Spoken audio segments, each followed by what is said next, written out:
تعالى اقول لكم عن افضل علاج للسعال. افضل علاج للسعال هو ايه؟ تعرف ان هو اللفت. لفت لفت ايه يا ليلى؟ اللفت احنا بنخلله وبناكله.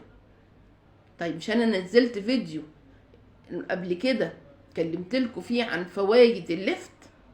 انت تعرفوا ان اللفت ده، هقول لكم على الطريقه. هنجيب لفتايه كبيره وهنقشرها وهنقطعها شرايح، هنحطها في طبق ونحط عليه ونغطيها بالعسل.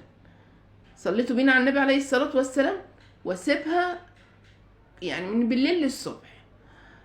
العصارة اللي هتنزل من اللفت هتختلط بالعسل، هتاخد الخليط ده لعلاج السعال.